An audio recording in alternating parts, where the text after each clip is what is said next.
Shalom and welcome to the Middle East Report. In this program today we'll be discussing 12 days of intense bombardment by the Israeli Air Force to destroy Iran's nuclear weapons facilities, plus destroying the military infrastructure of the Iranian Revolutionary Guards. But we're also seeing that the Iranian regime has fired its ballistic missiles at Israel and has caused immense damage to some of Israel's main population centres. And in this programme we'll be asking, is there a future and a hope for Israel and Iran post the Islamic Republic of Iran? And I'm joined by two special guests on this programme. The first guest I'm joined by is Niyak Gorbani, who's an Iranian freedom activist. I'm also joined by Itai Galmudy from Stop the Hate. So guys, warm welcome to the programme, and it's an absolute honour and a privilege to have an Israeli and a Persian on the programme. And this programme in itself speaks about the cultural and shared values between your two great nations. It's great to see you again, Itai. So thank you so much for being here. And my heart is with you and the nation of Israel. I know my own Israeli friends are having to spend so much time in bunkers at the moment because of the Iranian ballistic missiles that are coming over. Thankfully, we got a ceasefire, but let's see how that holds. But in the meantime, just educate and inform our viewers something about your remarkable Jewish heritage, being a Sephardi, and also the work that you do in Stop the Hate UK. So thank you for having me again on the show. It's a privilege to be invited. Pleasure.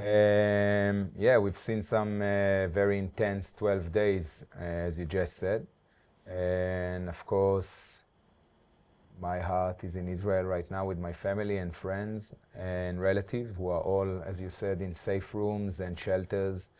And it's obviously not a natural situation for any nation to live under. As you said, there is a ceasefire now, so we're looking a bit more positive. And there is a feeling that a new beginning might be coming very soon. A new chapter in the Middle East kind of opens up, and we are hopeful, as the Jewish people always are, that it will entail peace and good relations with our neighbors in Iran, of course, but also our very more immediate surrounding. And we will see an expansion for the Abraham Accords. Absolutely. But do you want to just share with our viewers your Sephardi background, meaning that you're not Ashkenazi Jew from Eastern Europe, but you actually you are indigenous of the Middle East? Yes. My grandparents from one side came from Algeria, and from the other side came from Egypt. So I never been to Europe before. I think my bar mitzvah. And I always find it funny that people try to categorize Jews according to where they came from. We came from everywhere. That's exactly the point. We came from everywhere to reclaim our homeland and build an oasis in the desert. And that's what we did. Yeah. Very well. You talk about my personal heritage. My personal heritage is ancestors that are Zionist to the extreme. They left comfortable homes and comfortable surroundings and good life to come to Israel and to fight and build out of nothing. That's why everybody talk about Palestine this and Palestine that. The first Zionists who came to Israel built out of nothing an oasis. And that's the heritage of most Israelis at the moment in Israel. Amazing. So thank you so much for sharing, Itai, and great to have you on the programme. And Niyak, it's an absolute pleasure to have you on the programme, and many of our viewers might recognise your face because you made the news last March when you were arrested by the police for having a banner that said Hamas are terrorists. Which the Daily Telegraph ran a great story on you there as well. But share with us something about your Iranian background, growing up under the Iranian regime, and how you fled the regime, came to Germany, and then you ended up in the UK, and now you're standing in solidarity and in love with our Jewish friends and our Israeli friends here. Yeah. Hello, first of all. and thank you so much for having me. My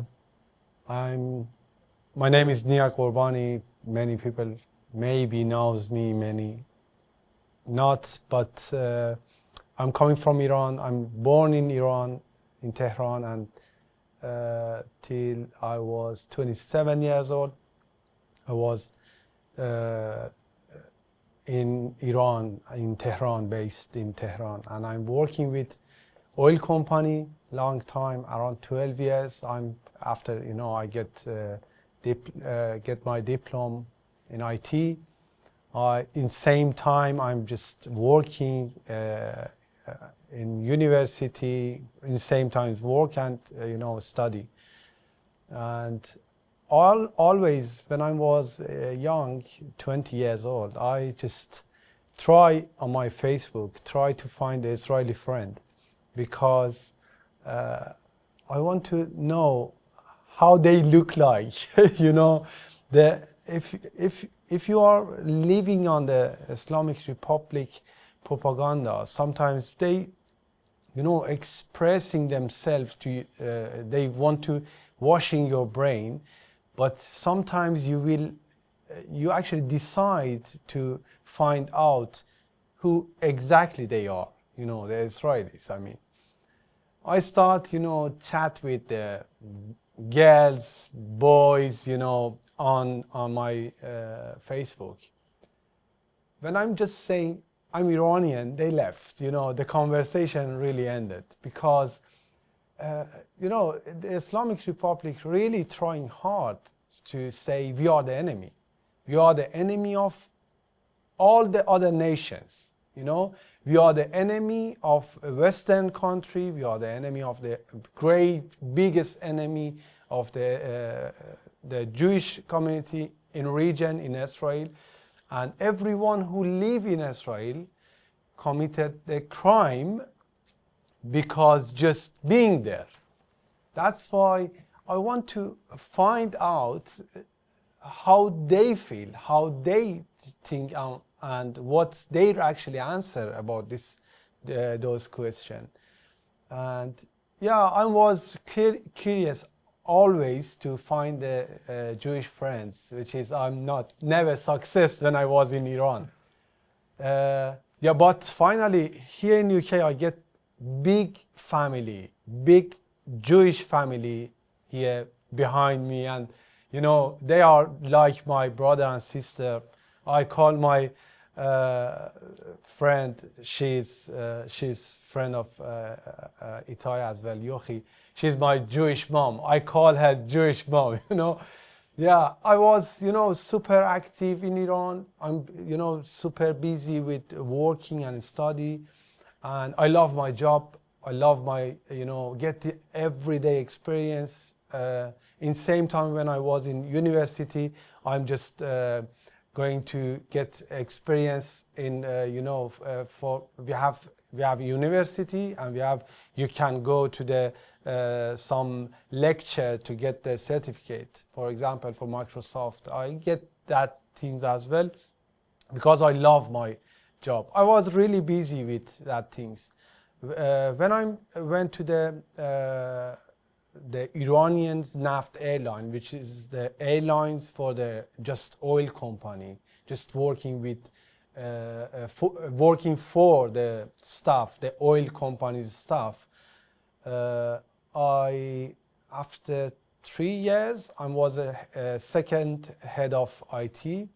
After 3 years, I find out many stolen the money from the our company, from the top actually managers. I decide to uncover this information, but very very undercover actually. As an IT manager, you have all the information for the staff, all the email address, private email address, and their company email address. I sent all details I have with the hide IP actually to all the people who working with us, around 550 people, to the head till the smallest worker in the company. The result, day after, when I'm just published this information, the big chaos in not just our company, in the oil company, all companies who working with oil company. We have a petrochemical company. We have many different companies. And our actually company is a single company in the world have their own airport. In South Iran, Ahvaz Airport, International Ahvaz Airport, it's owned by our company, the Iranian Naft Airlines. And when the flight, actually my colleague in South Iran, they seeing that things, they drive really crazy. The guy actually threatened our actually boss when he went to South Iran, front of his flight. He said, "I will set the fire on my body," and because they realize how they actually steal everything from them. 2 hours, just 2 hours, the all flight in international airport was suspended just because of this information. But they never find out who actually published this information, because I know how I publish this information. But after 15 days, they interviewing me. They took me in office, in our actually secret office in our company. They interviewing me, asking many questions about, you have to help us find who actually published this information. Many questions and many in and out, checking the servers, many different story happened with the different colleague. They grant me for 6 months. I can't actually leave the company. I'm not able to go to the company. I'm just between, and I can't actually change my work because I was, officially working with the oil company. And, they put me on really pressure. And after that, I became, the anti-Islamic Republic, not just anti-Islamic Republic, not at this big, actually, things. I became anti our system in oil company. But when I'm going deep, I find out it's not just about my company or, oil company. This is just because of all, system, Islamic Republic. I went in Germany. I went in for holiday. I went to Germany. I went to France, to Italy, to Cameroon. 2006 I was in Cameroon. I was living in Cameroon actually. And I just think I have to publish the information about the safety of our flight actually. I find out many real information because I was working with the dispatch as well. Dispatch is the heart of the airlines company actually. I find out around 1 terabyte information actually about the airplanes, their safety, missing the safety for the overhaul, and many stuff like that. When I went to France, I just gave this information to my colleague, my friend who was in school with me. He was working with the agency called Tasnim. Tasnim, I find out, when I'm saying that, you can find out how I'm stupid was in the politics, because Tasnim is a part of IRGC news. I was waiting for you to say where the IRGC connection came in, because they have so much business interest. But share with us how you came to the UK and how you got alongside our friend here, Itai, in supporting Israel and the Jewish people after October the 7th. Yeah. About this information, when I try to publish, IRGC come after me. You know, I'm just running away from Iran. I even not able to say goodbye to my parents. You know, actually beginning years, every day we talking, and they saying, well, when you want to come back? Because I'm always telling them, I will come, next week, next month, you know. But when I was in Germany, after 1 year, they find out the truth. I'm not able to go back to Iran again. I try start my, you know, real political activities against Islamic Republic. And I find many friends in Germany who are fighting against Islamic Republic, fighting for freedom. I get the knowledge from them. You know, I actually, again, in Germany, I start to find, to get the connection with the Israelis, with the Jews. But in Germany, it's different, and it's really difficult because they hiding their actually identity because of, you know, the history in Germany, what's happening, what's going on. But when the Islamic Republic and their agent find me and they try to actually kidnapping me and take me back in Iran, I just decide to, you know, running away from Germany to here in UK. I came here in UK around 1.5 years. I was active against Islamic Republic, and October 7 happened. After October 7, I sent the email to the organization. Actually, I find on on social media, and they didn't respond to me. I said, there is no actually chance to get the connection with the Jews. I have to do my own actually activity. And you've done that very well, yeah. Even getting arrested for it. So yeah. Thank you for that. And Itai, share with us the current climate there is in this country when it comes to the rise of Jew hatred and Israel. And when you organise these Stop the Hate rallies, which are very, very powerful, and we know that you have many Iranian fans and friends joining you. Just share with us the hate that you received there from the pro-Palestinian mob. Well, I think it's been discussed recently in public a lot, as we saw with the whole prescription of Palestine action now that is on the table, something that should have been done years ago. And the hate is, how do you say, palatable.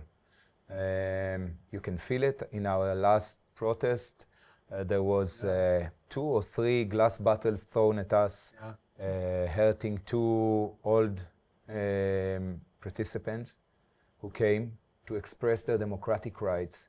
They were hit by a glass bottle that could end up in a disaster, in a much bigger disaster that already we had. And you see you see, I told you this, I think I told you this the last time I was here. You feel like you're in a twilight zone. You feel like you are in an inverted reality, because you see I mean, it was amazing. Yeah. We saw people in the United Kingdom who are openly, proudly hold a photo of the Ayatollah of Khamenei and kissing it and saying that this is the right side of history, going with placards, choose the right side of history, and you see them holding a photo of Khamenei, and you say, in which world are we living where Khamenei is the best option? I mean, is the right side of history. Whenever the Islamic regime been on the right side of history? Absolutely. I mean, all we got in 46 years from the Islamic regime is hate, terrorism, aggressive rhetoric, funding destabilization in the West, that's what we receive from the IRGC. Since when they become to be a norm where Westerners go around in the street chanting for? Well, it's the same thing as it would be like having a placard of Hitler and kissing Hitler, because, you know, we know the Iranian regime are Nazi, tyrannous fascists in the same model and style of Hitler. Niyak, explain to us, for example, what the current climate is like in Iran right now. How are the Iranian people, particularly prior to Israel launching its military operation, Rising Lion? Share with us what life was like for ordinary Iranians and your family under this oppressive, vile, evil regime that is the Islamic Republic of Iran. Yeah, after the operation, great operation of IDF actually, the Iranian people inside Iran, they really thankful of the IDF and Bibi Netanyahu, because, you know, 46 years, they are trying hard to changing the regime. 46 years. Myself, 2010 in Iran, in Green Movement, if you remember. Oh, I remember, yeah, the Green Wave movement, yeah. I was in Tehran. We actually believe the Islamic Republic fall, done, it's finished. But one speech from President Obama actually destroy our hope. He said we don't supporting regime change. After that, myself, I'm saying, okay, when they don't support regime change, there is no chance to changing the regime. And you know, the Iranians always, after the Rising Lions actually, they even can't showing their support, because the Islamic Republic always threatening them every day, every single program threatening Iranian people and saying, when you showing your support for this operation and Israel and everyone or Zionists, we will actually take you in the custody. And they actually execute 3 people today morning, just accusing them as a spying for Mossad. You as a Itai, as a Jewish people here, living here in this country, I know when he tried to connect with the Mossad, Mossad gonna, there is no way to trust him. As a Jewish, you know, how the Mossad want to trust anyone inside Iran? You know, they use those things. They lie to, you know, saying we have a right to kill Iranians. Yeah, this situation is really hard situation for the Iranians, but they are inside their heart, they are really thankful and they are really happy. Great to give that perspective. And can you also share with us your perspective on how you made the news back in March of this year by being arrested with a banner that just said Hamas are terrorists, which is the truth. Hamas is prescribed by the British government as a terror organisation. We know the Hamas Covenant Charter calls for the destruction of the State of Israel and for the destruction of the Jewish people worldwide, which is incitement to genocide. And they use terrorism, as we saw on the horrors of October the 7th, the kind of worst massacre that we've seen in the 21st century. So show us how you ended up getting arrested by the Metropolitan Police for telling the truth.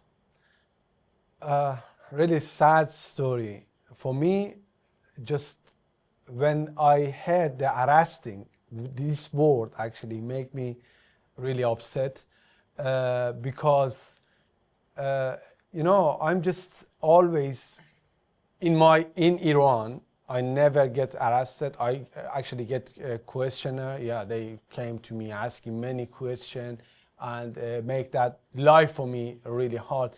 But they never took me to the cell or keep me in a cell. But here in UK, in the country which is I'm, you know, running from Germany, from Iran, to being safe, get 11 times arrest, and they kept me in the cell 44 hours. Oof. You know, 44 hours for Telling the truth. just 44 hours just for my present, Last time, for example, for New Year, actually for Iranians New Year, I was in the cell. They kept me 42 hours. The 10th time actually they actually arrested me. I was in my New Year, I was in cell. Ooh. With what the reason? Section 14. Section 14, which is, it's Disturbing the insane. peace. Yeah, it's, you know, the area actually, they saying you shouldn't actually left this area, which is, I was never in this area, you know. But yeah, I want to just tell about it, my sign. What actually the reason why I'm actually choose to showing this actually Hamas's terrorist organization sign. The reason is the Iranian inside Iran after October 7, exactly after October 7, they started saying Islamic Republic founding the Hamas terrorists in Gaza. The Islamic Republic, they are the proxy of the Islamic Republic, and they start saying, yeah, you have to destroy Hamas. Before Bibi decide to actually went to the Gaza, the Iranians actually encouraging the Israelis actually military and asking, please go and destroy them, And many people here saying, oh, Gazans are innocent, Gazans are innocent. But we saw they are, celebrating October 7th. That's why I'm decide to raising the Iranian people's voice and show with the sign, With this sign, I went to the first was in Trafalgar Square. I get attacked, I get, kicked from behind, from front, everywhere. They ripped my sign. But after that, I decide to, going somewhere, they can't reach me. I was behind the barrier for the second time, behind the barrier in the Hyde Park.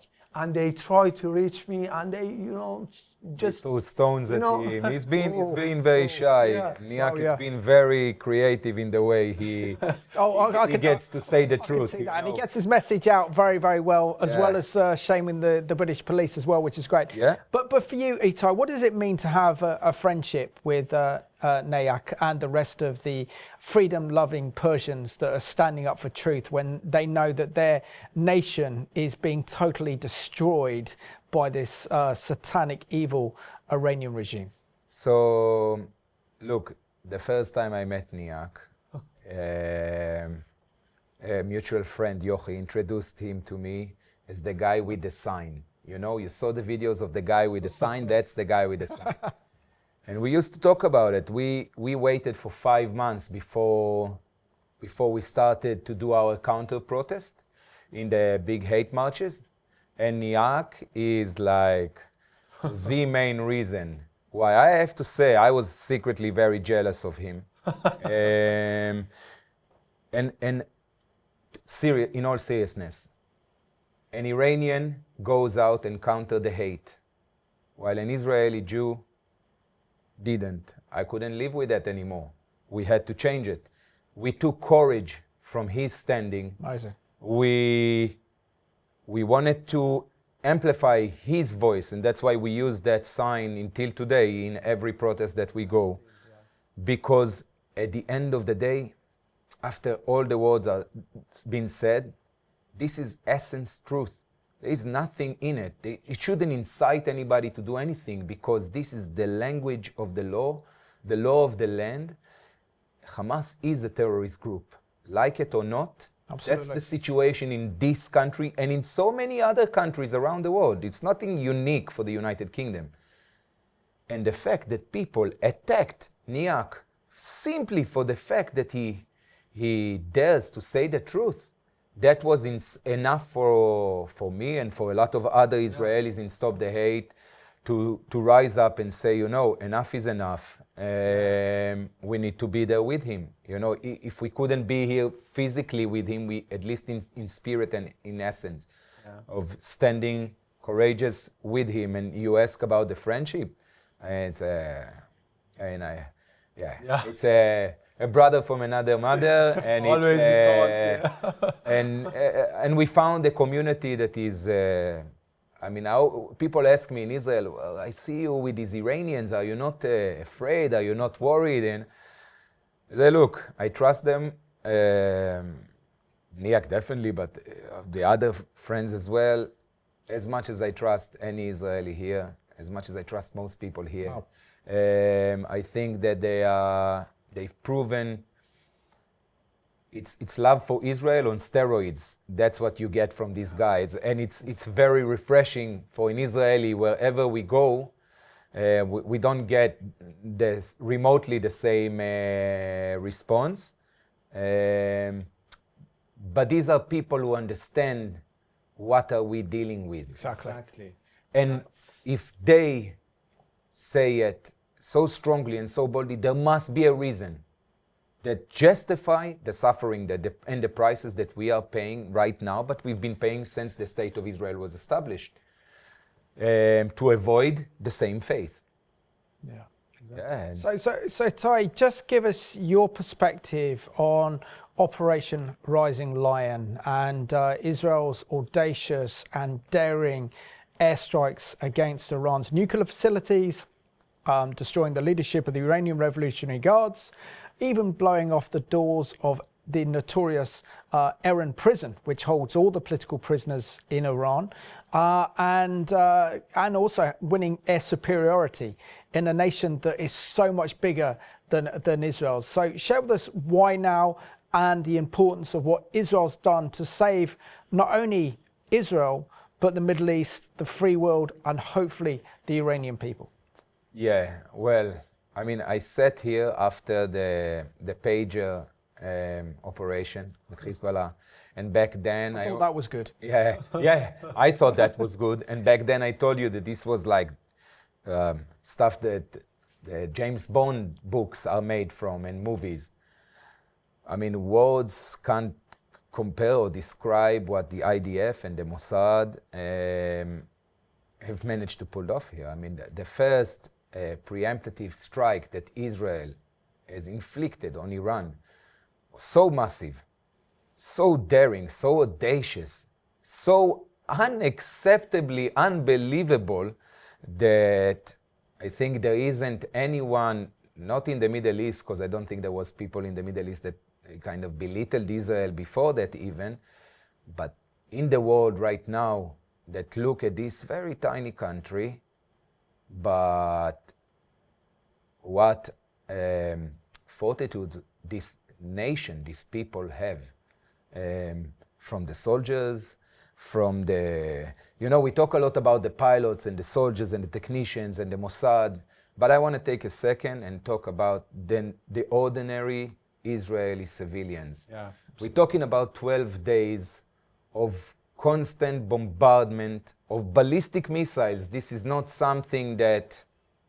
too many countries have been encountering recently, except the Ukraine maybe. Yeah, only the Ukraine.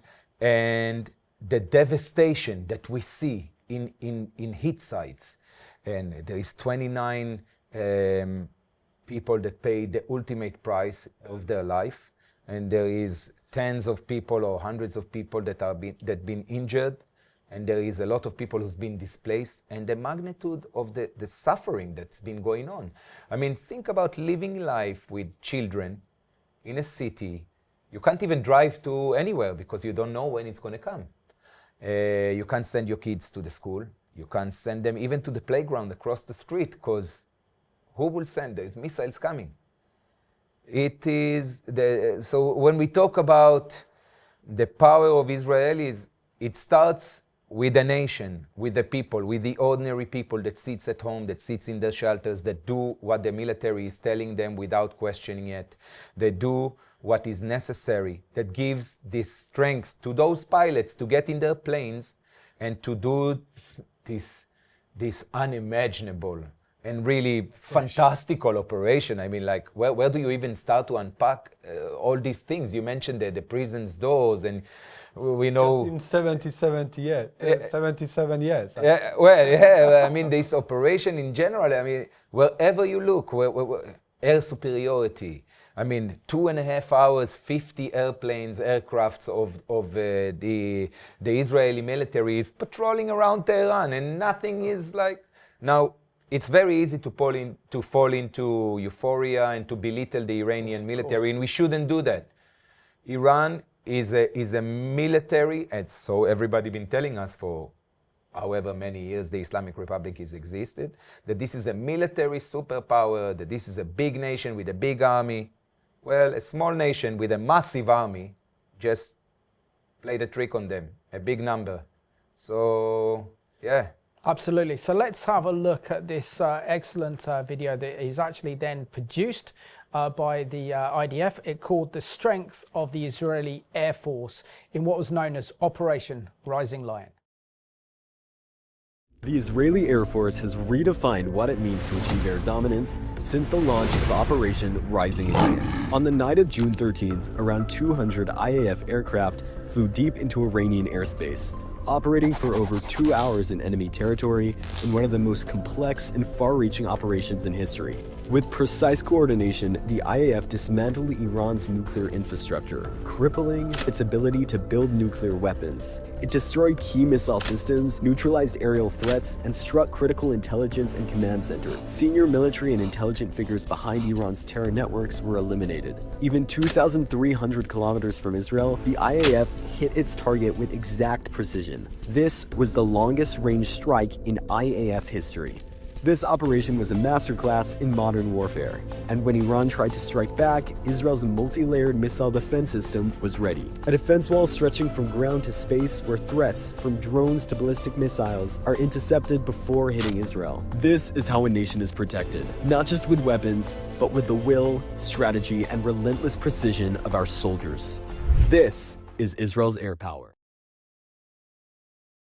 So that was courtesy of our friends at the IDF, and we want to salute the brave and courageous pilots of the Israeli Air Force for winning air superiority over the Islamic Republic of Iran.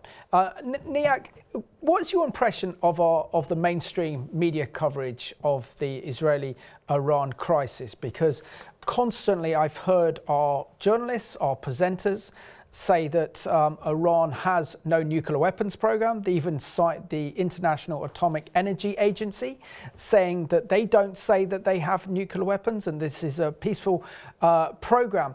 But why would a nation that is the fourth richest nation in natural oil and natural gas want nuclear energy?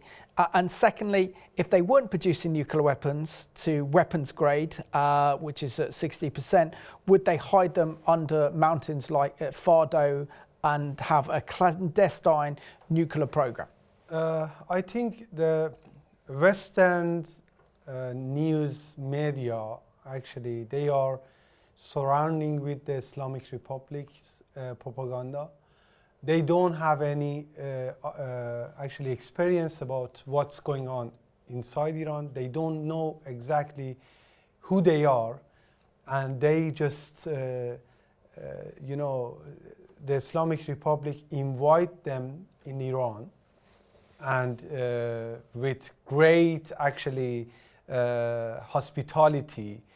I think they sell themselves to the Islamic Republic to being blind and don't think what's going on exactly. The Islamic Republic openly and clearly saying we want to destroy state of Israel. We want to wipe them from the map. Today in the parliament, in the Islamic Republic parliament, they decide to leave actually the nuclear deal because of they want to start again to get the nuclear actually bomb. You have to see that if they saying something they want to do, they mean that. But the Western countries, the Western actually medias, they are just trying to saying, you know, we know better than us, for example, the Iranians. We know better than the Israelis, which is dealing with the terrorists every day, not all the operation, every day. We're dealing with the terrorists every day. The terrorists, when they are weak, they lie to you to get their actually energy, they get the power again, and they start attacking you.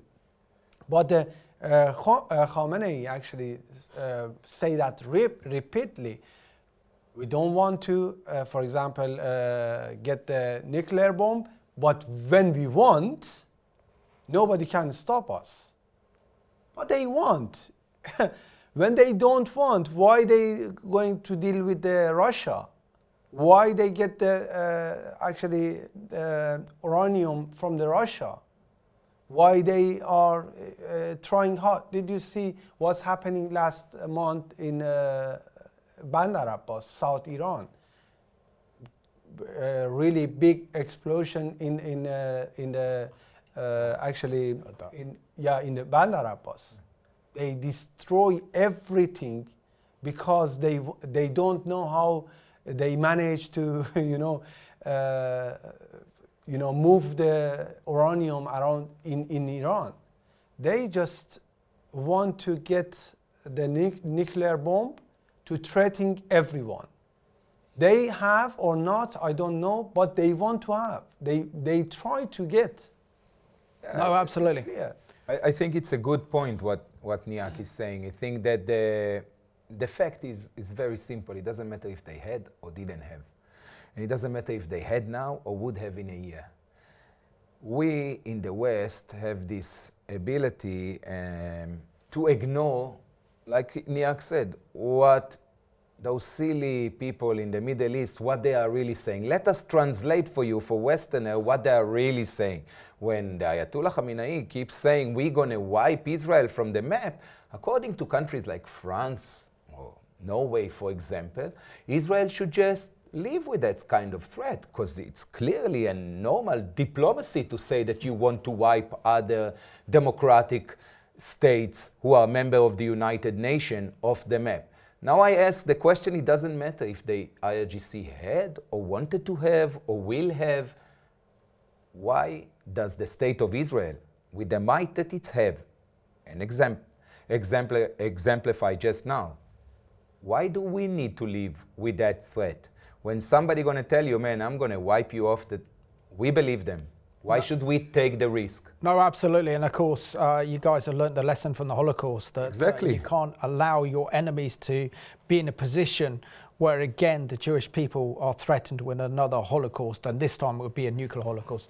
Itai, just share with us the incredible turnaround of events after October the 7th and how a new Israel emerged after those horrors. Because after then, we've seen that the IDF have practically destroyed Hamas, certainly destroyed its terrorism capabilities in Gaza. Then you talked earlier about the kind of James Bond operation to destroy Hezbollah and decapitate Hezbollah with the walkie-talkies and with the pagers, which was spectacular. Then we see that led to the collapse of Assad's regime in Syria, the Iranian regime's biggest ally in the Middle East, gone overnight. And because of that, the Israeli aircraft were able to fly over Syrian airspace to attack Iran or the Iranian regime. And now we're seeing that the Israelis have actually attacked the Iranian Revolutionary Guards, their nuclear weapons program, and have actually destroyed the entire leadership of the Iranian Revolutionary Guards.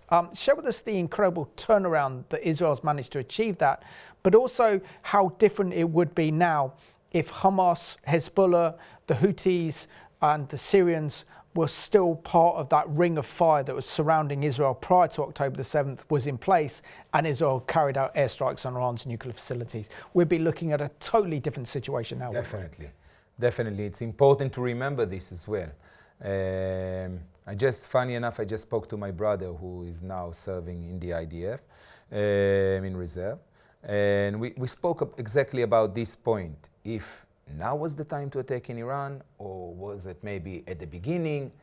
But like you just described, 7th of October happened, and I think for many Israelis, that collective trauma that we carry of never again, of the Holocaust, of this persecution, just kind of kicked in, and the nation moved into kind of a survival mode.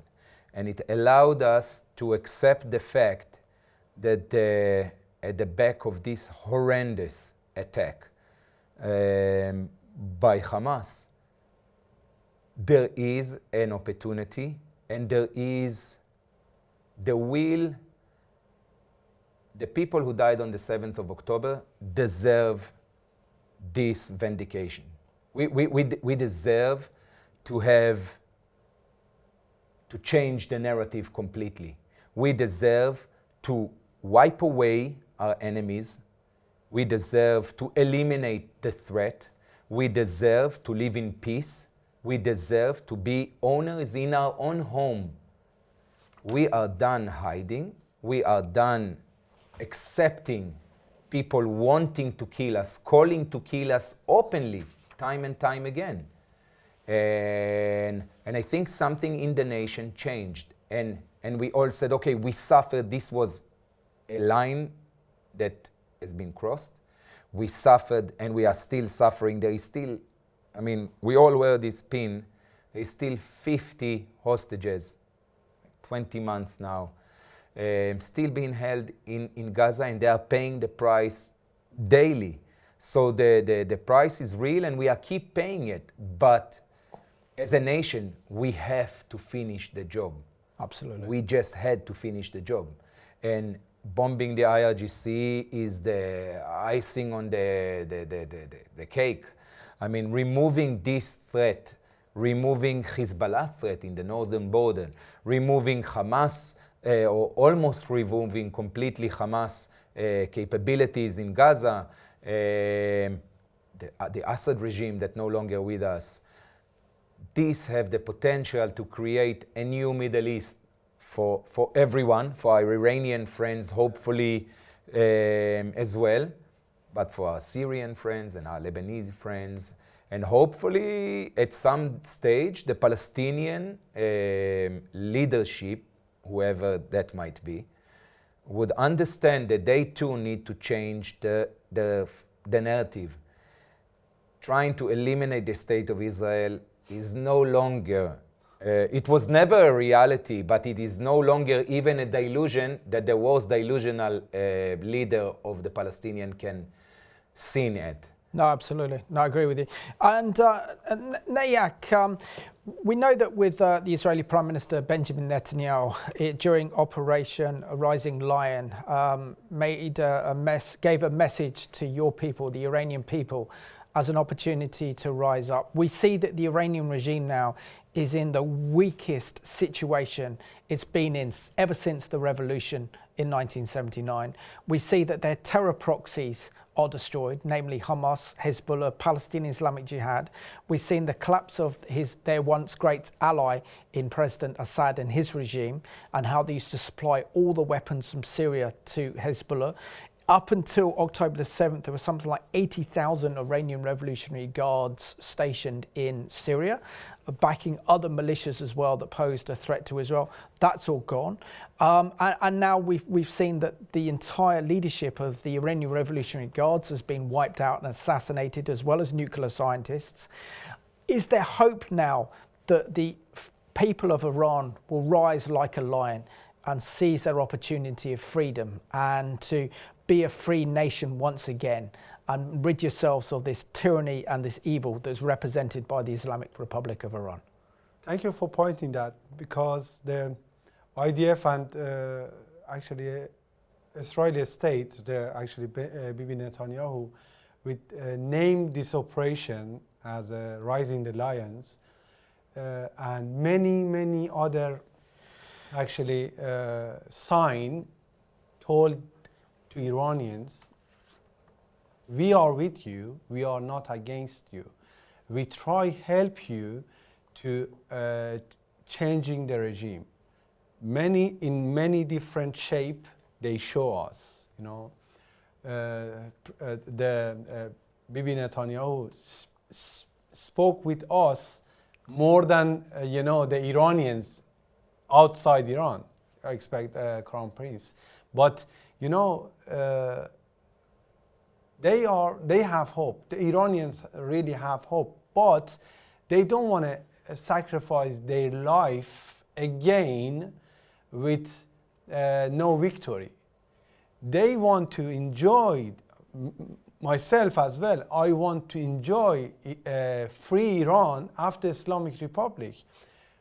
What they're actually great sign to us for seeing this sign, it's the Western country as well. Yeah. The Israel alone can't actually help us. Israel alone did very well job. The Israeli IDF actually destroy IRGC members, you know, which was their hands was really on our blood actually, and they this is their limit. They can't actually come and changing the regime for us. But the Western country, they have more power, they have connection, they dealing with the Islamic Republic every day, every week, you know, every year, they have many connection. If they want to tell Iranian people to rising peacefully as usual always, and want to saying we support you for regime change, same as State of Israel, they should shut all the embassies, kick all diplomats to Iran, and show to us they don't want to anymore deal with the Islamic Republic. That's great advice. That's great advice. We're down to the last 5 minutes of the program. So can you see now, with Israel's incredible bravery and courage to do what the rest of the world couldn't do, and I think it was the German Chancellor said that Israel's doing the world's dirty work in stopping Iran's nuclear weapons program. We see that President Trump is trying to take credit for this, but without Israel, he wouldn't be able to do that. Yeah. But show us how you hope for a new future with Iran, because if this Islamic Republic of Iran is defeated, then a new Iran can emerge, a new Middle East can emerge. Share with us that the future hope that would bring to the Middle East, with Israel and Persia once again becoming friends like they were prior to the revolution in the 1970s. It's a dream. I mean, I wasn't alive to see free Iran, but I hope that very soon I'll be able to visit my good friend Niyak in Tehran, and we can enjoy together. I think for people like ourselves, it represents an immense opportunity, or at least the idea of an immense opportunity. Because if there is no Islamist regime in Tehran, there is nobody funding terror around the world, there is no terrorist entities, and we, the people of the Middle East, can get along with our lives and can live, because I like to believe that Jews, Muslim, Iranian, Persians, Arabs, Israelis, at the end of the day, we all want to live in peace and quiet. We want our children to flourish, and we want our countries to be good. And it represents a massive opportunity for the future if we'll just know, if our governments will just know how to take it and make the most out of it. I think what Niyak said is very true and very, very accurate, in the sense of it's all about the foreign governments' work now. Now the military, the airplanes are done, the missiles have been launched, this devastation has been suffered on both sides. Now it's the time for foreign governments, like Niyak said, to close embassies and show the world that the IRGC is no longer a tolerated government. We should not accept a government that sponsors terror on a scale like this. And maybe Qatar should be dealt with next. Yeah, absolutely. So Niyak, how can our viewers get behind you and support the free people of Iran? Because we know there are so many Christians as well in Iran who are being persecuted because of their faith as well. And the church is growing very, very strong, despite the fact it's being really persecuted by the Iranian regime. Share with us how we can support you, because you are brave, you are courageous. Unlike the badge that you're wearing, you're a fearless lion. Thank you so much. I myself, 2018, get baptism in Germany, but I'm not involved with the religion because of my belief in politics. I have to be extreme against Islam, against Islamists, but the Christianity actually doesn't let you doing that. That's why I going step back from the religion. But yeah, many Iranians, I know many Iranians inside Iran, they changed their religion. They believe Jesus Christ, and they love Jesus Christ, and and they are really have hope. They have someone who they really trust. Amen to that. So we come to the end of the program. You guys have done an absolutely superb job, and I think we have the future of the Middle East here.